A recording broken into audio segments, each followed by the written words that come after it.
জ্বরে টিউমার জি কবে থেকে এটা এটা 3 মাস ধরা পড়ছে? ধরা পড়ছে যে ও, তো এমনি কোনো ব্যথা জ্বালা কিছু আছে? না আমার এটা প্রথমে ওই বুঝতে পারি আমার মানে মাসিকে ডিস্টার্ব হয়েছে ওটা মাসিক হয় না বয়স কত আপনার?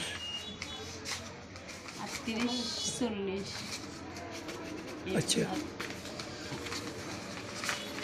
প্রথমে তো মানে ওই মাসিক হয় না যে এটা এবার পরীক্ষা করছি তখন আর কি ধরা পড়ছি। ও আচ্ছা আচ্ছা। এমনিতে ওই মাসিকে ডিস্টার্ব করে মাসিক হয় না কয়বার এটা থেকে মানে তখন হয়েছে ডাক্তার দেখাইছি এটা পরীক্ষা করবে আর ডাক্তার দেখাইছি ডাক্তার ওষুধ দিছে ওষুধগুলো খাইছি 3 মাস পরে আবার গত মাসে হয়েছে গত মাসে মানে চলতি মাসের 13 তারিখে হয়েছে। আচ্ছা। এখন সমস্যা মানে আপনার বাড়ি কাজ টাজ করলে তখন আপনার এখন দান টান আছে বস্তা টস্তা ইয়া করে এগুলো ইয়া করলে মানে ফ্যাটের নিচে তখন একটু ব্যথা করে এমনিতে ব্যথা নাই। আচ্ছা। Fibroid uterus back ovarian cyst, বাম পাশে ওভারিতে সিস্ট আছে আর আপনার ইউটেরাসে ফাইব্রয়েড টিউমার্স, সেটাই বলতেছি এখানে। হ্যাঁ আচ্ছা আচ্ছা। আর অন্য কোনো সমস্যা লাগে না আপনার কাছে?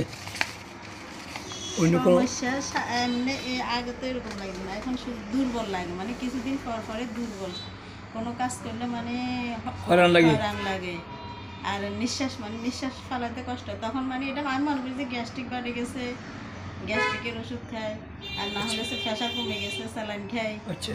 এরকম দুর্বলতাটা বেশি এখন আগে তেমন বুঝতাম না আর কি এখন দুর্বলতাটা বেড়ে গেছে। এমনিতে আর কোনো সমস্যা নাই মাসিকের আপনার মাসিকটা শুধু হইতেছে না ওটা কি কারো কারো তো বলে যে রক্ত ব্লাড বেশি যায় আমারও ওরকম না মানে প্রথমে 3 মাস বন্ধ ছিল ওটা টেস্ট করছি আর এটা ধরা পাইছে ওটা ওষুধ খেয়েছি এখন আবার 3 মাস পরে আবার হয়েছে বুঝছে যে এখন তো আর মাস এখনো পরিমাণ কম, পরিমাণে কম ভাঙে মাসিক চাপ? হ্যাঁ কম ভাঙে আপনার ব্যথা বেদনা কেমন হয়? এখন তো দেরি করে করে হয় যে ব্যথা করে ব্যথা বেশি হয়? হ্যাঁ ব্যথা বেশি করে এবার আপনার বেয়া হয়েছে হট ব্যাগ দিয়ে গরম পানি সেক দিয়ে একবারে ওষুধ খায়। ও, আর এমনি আপনার শরীর কোনো হাতে পায়ে ব্যথা আছে, কোমরে পিঠে কোনো ব্যথা আছে? কোমরে তো ব্যথা হালকা হালকা হয় আর আপনার এটাতে এখন মানে এটার পর থেকে লিকুইড স্টাফগুলা যে ওটা বাড়ি বেশি যায় হ্যাঁ বাড়ে গেছে ওটা। আচ্ছা ঠিক আছে, ওই চিকিৎসা লং টাইম করতে হবে, ওয়ান টাইমে চিকিৎসা হয় না, খেয়াল রাখবেন এটা। হ্যাঁ আর আমি কিছু কথা বলবো আপনার কাছে, সঠিক জবাব দিবেন, ভুল করে